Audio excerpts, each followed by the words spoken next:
ربنا آتنا في الدنيا حسنة وفي الآخرة حسنة وقنا عذاب النار.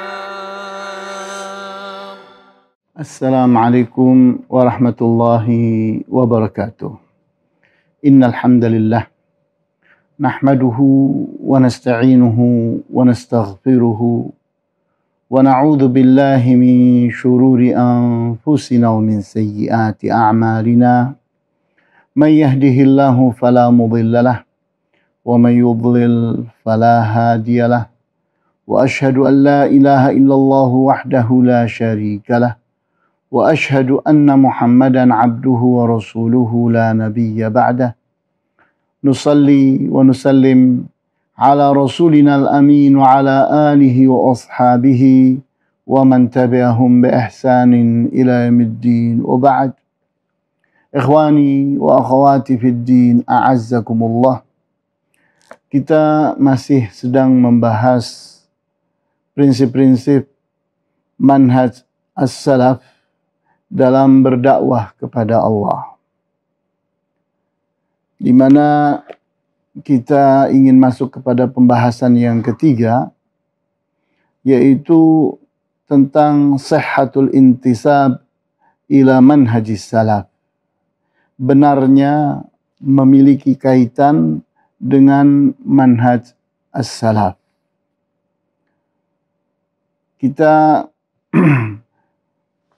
merasakan pada saat manusia itu jumlahnya semakin banyak dan mereka bertebaran kemana-mana ke seluruh dunia. Kemudian jumlah para ulama yang benar-benar berpegang kepada Al-Quran dan Al-Hadis dengan pemahaman yang benar dari para sahabat dan para tabi'in serta para tabi'ut tabi'in,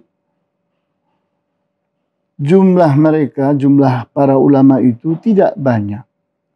Sehingga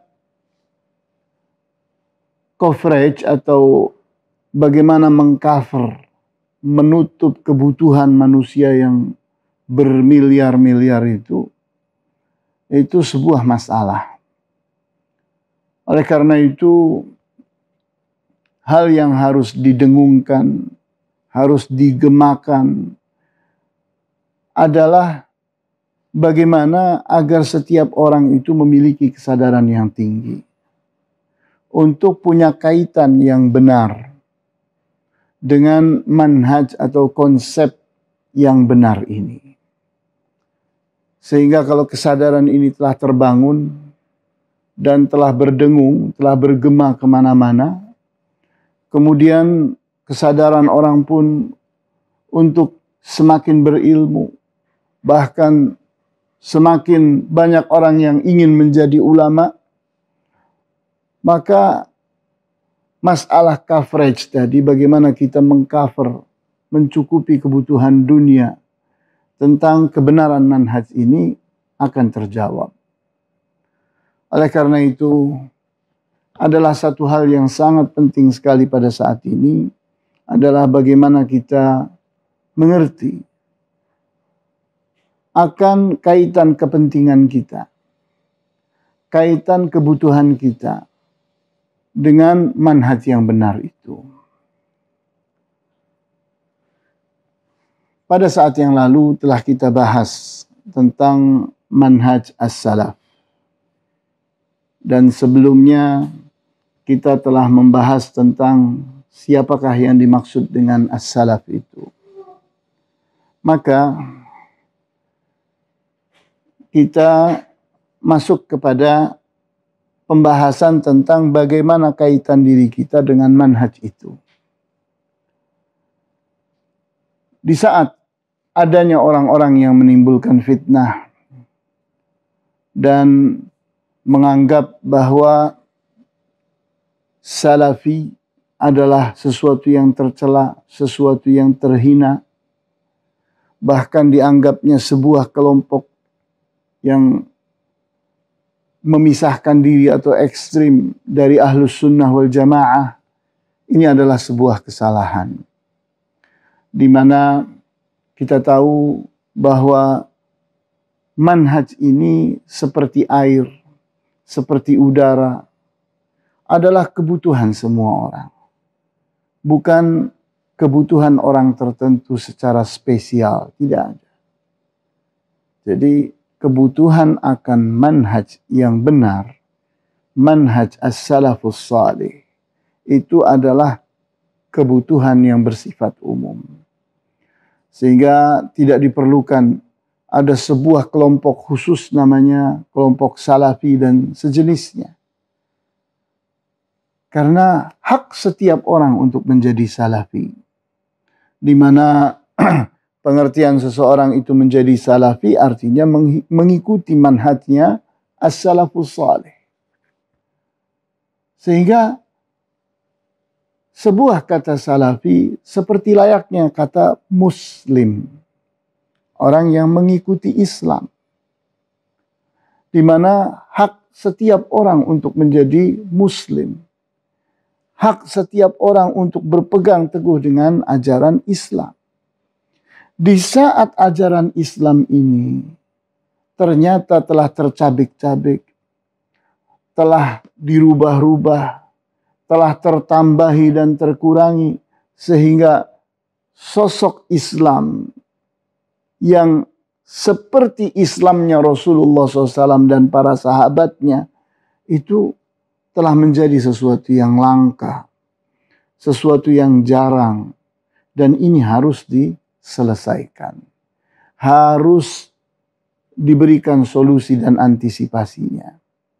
Oleh karena itu, keterkaitan seseorang dengan manhaj ini pada saat ini menjadi sebuah kebutuhan yang sangat besar sekali. Bahkan sebaliknya, seseorang mestinya merasa berbahagia, merasa senang, merasa mulia di saat dia itu berpegang teguh dengan manhaj ini. Akibatnya di saat semakin banyak Ahlus Sunnah wal Jamaah yang benar-benar mengerti, berilmu tentang manhaj ini, maka Ahlus Sunnah wal Jamaah itu akan semakin menguat. Jumlah mereka akan semakin banyak. Ilmu mereka benar-benar merata. Maka pada saat itulah kekuatan yang sesungguhnya akan tampil. Kita perhatikan ungkapan dari Syekhul Islam Ibn Taimiyah dalam kitab Iqtida' As-Siratil Mustaqim jilid 1 halaman 152. لأن الكتاب والسنة أيضا قد دل على أنه لا يزال في هذه الأمة طائفة متمسكة بالحق الذي بعث به محمد صلى الله عليه وسلم إلى قيام الساعة وأنها لا تجتمع على ضلالة ففي النهي عن ذلك التفرق تكثير هذه الطائفة المنصورة وتثبيتها وزيادة إيمانها. Dikarenakan Alkitab, Al-Quranul Karim dan As-Sunnah, Al-Hadithun An-Nabawiyyus Syarif, kedua-duanya juga telah menunjukkan bahwa di tengah umat ini akan terus ada sekelompok orang yang berpegang teguh kepada al-haq yang diutusnya Rasulullah SAW adalah untuk membawa itu, menebarkan itu. Dan itu akan ada sampai hari kiamat nanti. Di mana mereka itu tidak akan bersatu, bersepakat di dalam kesesatan. Maka dengan sendirinya dilarangnya bersikap tafarruq, berbeda, berpecah, berselisih satu dengan yang lain dalam hal manhaj, itu adalah sebuah sikap di mana dengan itu akan menguatlah, akan semakin banyaklah at-taifatul mansurah, golongan atau kelompok yang akan mendapatkan pertolongan Allah, pembelaan Allah, kemenangan dari Allah. Dan akan semakin mantap, semakin menguat. Dan iman mereka pun semakin bertambah-tambah. Jadi kita lihat bahwa adanya usaha supaya taifah yang benar-benar mengusung kebenaran itu terus ada dan terus menguat, terus melebar, terus membesar, jumlahnya semakin banyak, pada saat ini adalah suatu tuntutan, suatu keharusan. Sebaliknya, di saat kita ini memandang kepada orang-orang yang justru menjauh dari manhaj yang benar, mereka bahkan bukan cuma menjauh, membenci manhaj yang benar, menamainya dengan nama-nama yang buruk, kemudian membuat orang membenci manhaj yang benar ini. Maka akibatnya apa? Kita lihat bahwa ulah mereka itu adalah sesuatu yang sesungguhnya perpecahan di tengah umat ini. Karena umat ini justru akan bersatu dengan manhaj ini. Dengan manhajus salafus salih inilah umat akan bersatu. Di saat setiap orang punya hak untuk membuat manhaj, setiap golongan punya hak untuk membuat manhaj, maka pastikan yang akan terjadi adalah perpecahan. Di saat ternyata kita mengundang orang, ayo kembali kepada manhajnya Rasulullah SAW. Ayo kita kembali kepada manhajnya as-salafus salih. Itu adalah undangan persatuan. Agar umat itu bersatu di dalam manhaj yang benar. Sehingga mereka itu benar-benar menjadi ahlus sunnah wal jamaah. Sedangkan sikap orang yang ternyata menyeret-nyeret kepada bid'ah, kepada hawa nafsu, justru itulah sikap yang mengajak orang kepada perselisihan, perpecahan di tengah-tengah muslimin. Kita perhatikan apa yang diungkap oleh Syekhul Islam Ibn Taimiyah dalam kitab Al-Fatawa jilid 4 halaman 190. Faman ittaba'a ahwa'an nasi ba'dal ilmi alladhi ba'atha Allahu bihi rasulahu wa ba'da hadillahi alladhi bayyanahu li'ibadihi fahuwa bihadhil mathabah. ولهذا كان السلف يسمون أهل البدع والتفرق المخالفين للكتاب والسنة أهل الأهواء. Maka barang siapa yang mengikuti hawa nafsu manusia, setelah dia itu berilmu tentang ajaran yang diutus Nabi Muhammad SAW oleh Allah untuk mengusungnya, untuk membawanya. Dan setelah jadi jelas petunjuk, karena telah diterangkan oleh Allah kepada para hambanya, maka inilah posisi yang benar. Posisi yang benar di saat orang itu benar-benar berada pada manhajnya Rasulullah SAW.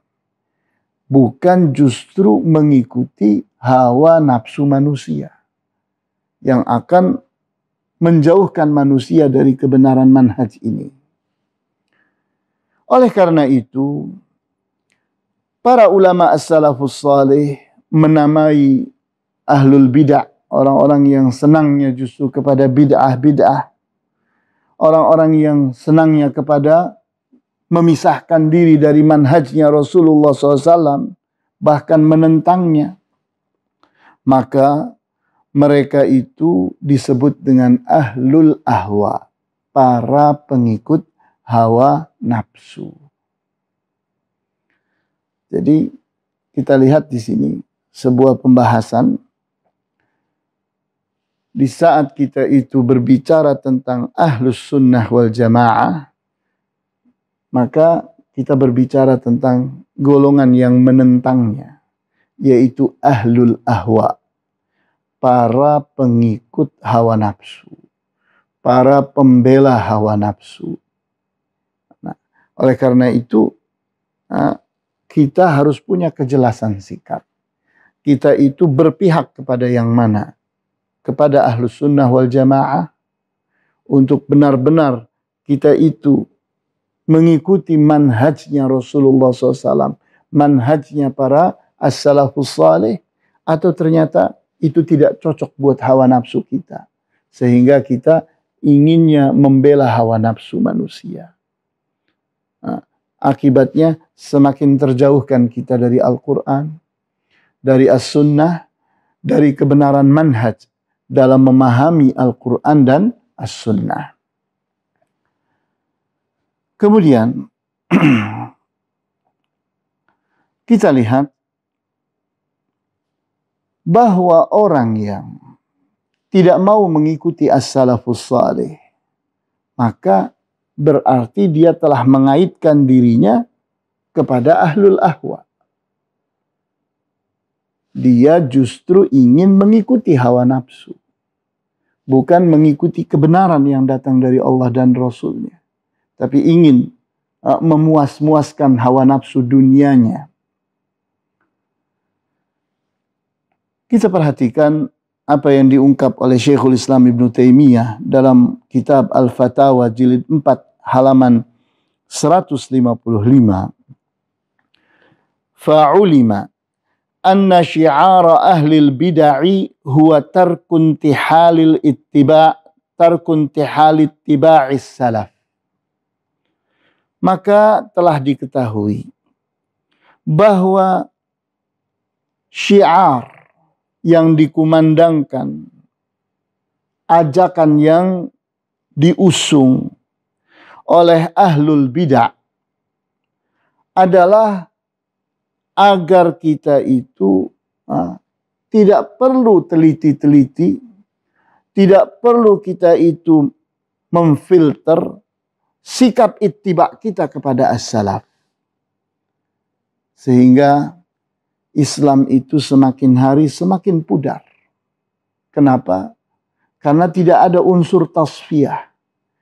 Tidak ada unsur ingin meneliti Islam, agar Islamnya kita benar-benar sama dengan Islamnya Rasulullah SAW.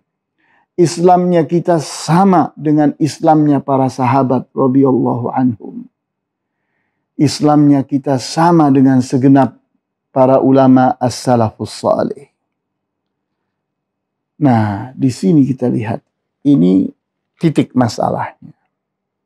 Di saat kita itu ingin menguat, maka kita harus melakukan tasfiyah. Kita harus melakukan intihal. Kita memilih dan memilah. Untuk benar-benar yang kita pegangi adalah manhaj yang benar. Sehingga benar-benar sesuai dengan Al-Quran, sesuai dengan Al-Hadith, sesuai dengan pemahaman para ulama as-salafus salih. Kemudian kita perhatikan lagi perkataan Syekhul Islam Ibn Taimiyah dalam kitab Al-Fatawa jilid 28 halaman 133. Walihada kana man kharaja an mawjibil kitabi was sunnati minal ulama'i wal ubbadi yuj'alu min ahlil ahwa kaman kana salafu yusammunahum ahlal ahwa. Oleh karena itu, orang yang keluar dari keharusan tuntutan yang ada pada Alkitab dan As-Sunnah, baik mereka itu para ulama atau para ahli ibadah, maka mereka tergolong di golongan ahlul ahwa, para pengikut hawa nafsu. Seperti halnya di zaman dahulu kala, bahwa para ulama as-salafus salih menamai mereka dengan ahlul ahwa. Jadi kita lihat bahwa kita ini harus memiliki kesadaran akan adanya sebuah tuntutan. Tuntutan untuk kita ini benar-benar sesuai dengan Al-Quran dan As-Sunnah. Sesuai dengan pemahaman yang benar. Sesuai dengan ajaran yang benar. Tuntutan itu harus ada setiap saat pada setiap insan muslim.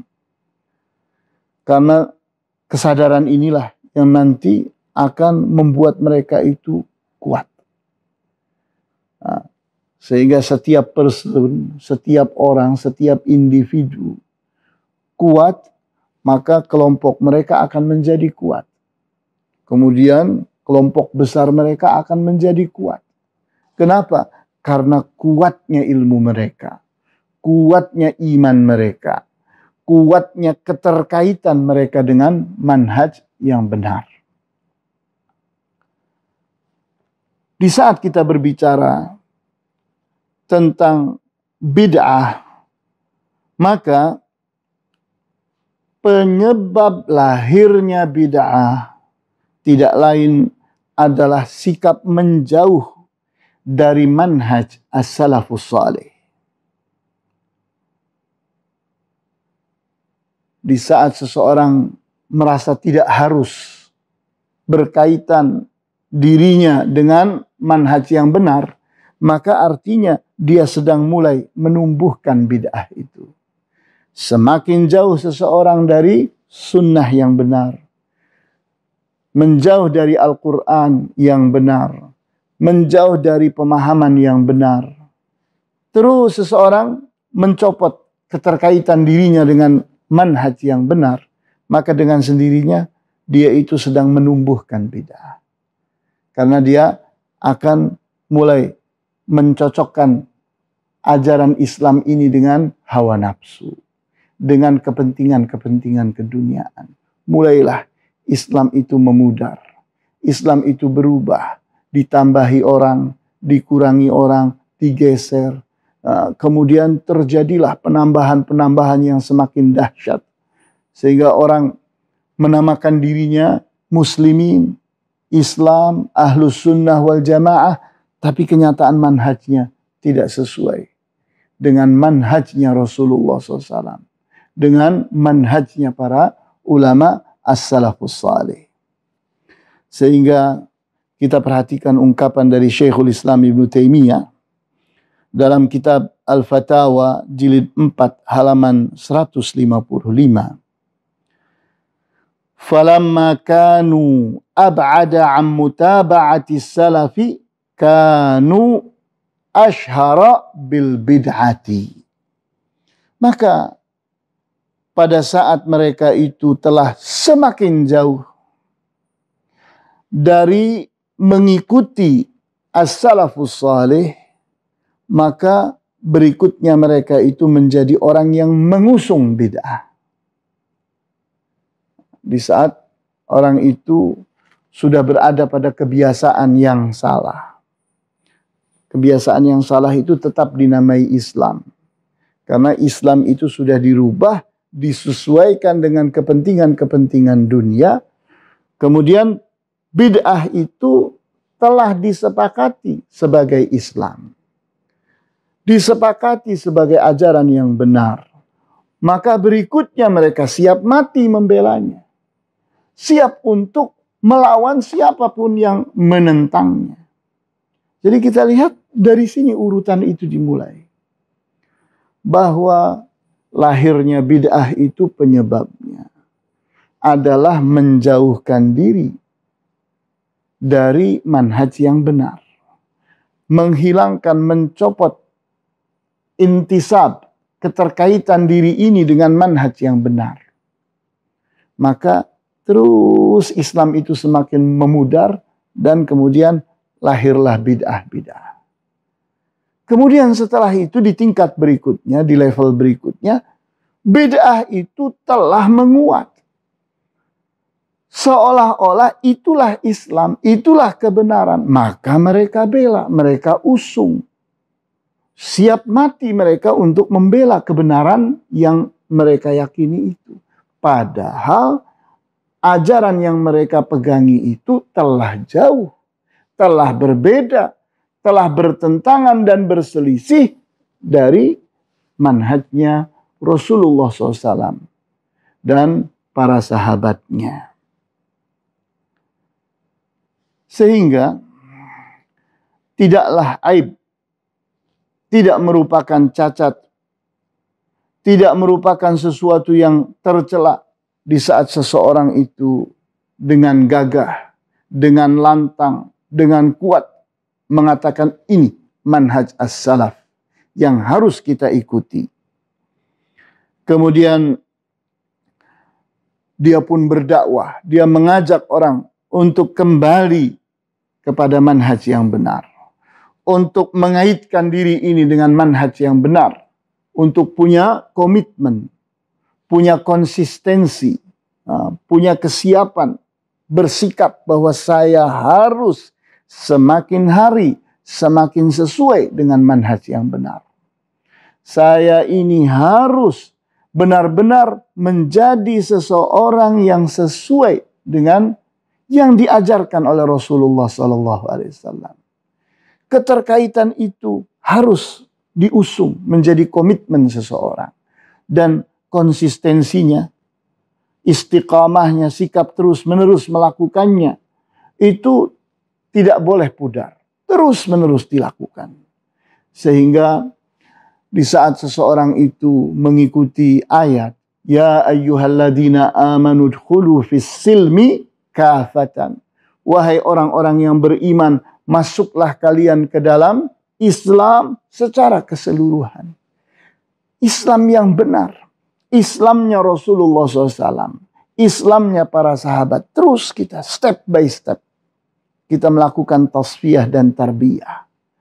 Kita bersihkan Islam kita supaya Islam kita seperti Islamnya Rasulullah, seperti Islamnya para sahabat. Terus kita pun mengusung agar Islamnya kita ini semakin hari semakin bersih, semakin menguat dan kita mengajarkannya. Kita mendakwahkannya, kita mengajak orang lain untuk punya kesiapan yang sama. Punya komitmen yang sama. Punya konsistensi yang sama. Sehingga disitulah umat Islam itu akan menguat. Karena unsur terpenting bagi kuatnya umat Islam itu bukanlah senjata, bukanlah jumlah, tapi iman. Bagaimana iman mereka yang benar, keyakinan mereka yang benar, pemahaman mereka yang benar, itulah kekuatan yang sesungguhnya. Karena kalau ini kuat, yang lain itu secara otomatis menjadi tuntutan berikutnya, akan menguat pada saat berikutnya. Kemudian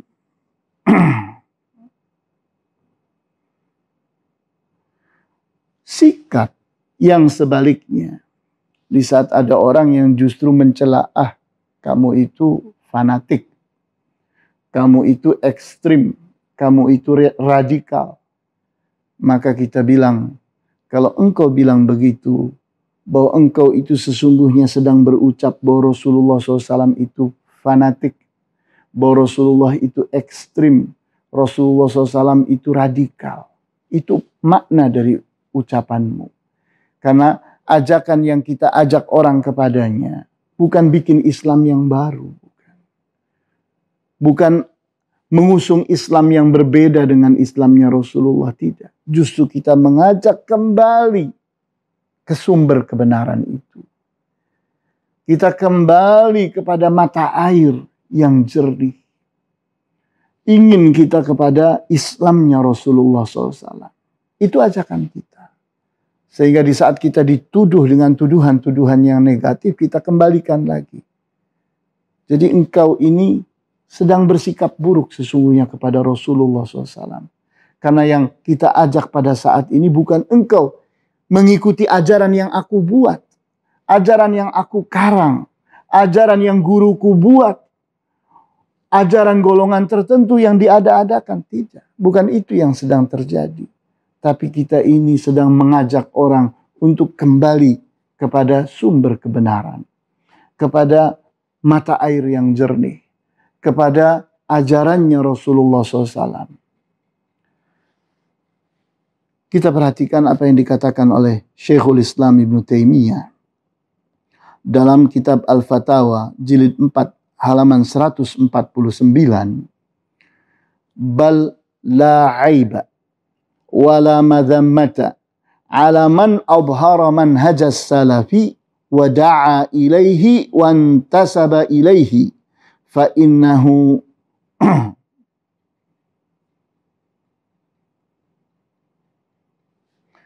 Saya ulang lagi. La aiba ala man adhara madhhab as-salafi wa intasaba ilaihi wa'taza ilaihi bal yajibu qabulu dhalika minhu bil ittifaqi fa inna madhhab as-salafi la yakunu illa haqqan fa in kana muwafiqan lahu batinan wa zahiran fa huwa bimanzilatil mu'minil ladzi huwa 'alal haqqi batinan wa zahira. Bukanlah aib pada orang yang mengusung, menampilkan madhabnya as-salafus salih, manhajnya as-salafus salih, dan mengaitkan dirinya kepadanya, dan menjadikan dirinya melakukan hal yang serupa itu. Bahkan jadi wajib menerima hal ini dengan kesepakatan. Tidak ada orang yang akan menentang ini dengan bukti kebenaran. Karena ini justru sikap yang benar. Maka sesungguhnya manhaj as-salaf tidak lain adalah kebenaran. Kalau seseorang itu telah menyesuaikan dirinya dengan manhaj ini, baik batinnya ataupun zahirnya, maka dia telah menjadi seorang mukmin yang berdiri di atas kebenaran, baik batinnya ataupun zahirnya. Jadi kita lihat hal yang harus benar-benar kita pahami, keharusan kita untuk menyelaraskan diri kita dengan manhaj yang benar. Manhaj yang benar itu manhajnya Rasulullah. Manhajnya para sahabat radhiyallahu anhum. Maka itu yang kita usung ini. Kemudian setelah itu kita menyesuaikan diri dengan manhaj ini. Step by step kita sesuaikan diri kita.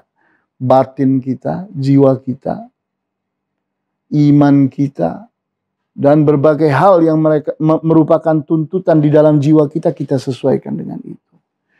Kemudian zahir kita, tubuh kita, perbuatan kita, perkataan kita, semuanya disesuaikan dengan manhaj itu. Di saat seseorang itu melakukan hal yang demikian, maka pada akhirnya dia itu sedang menyiapkan dirinya untuk menjadi seorang mukmin yang benar-benar mukmin.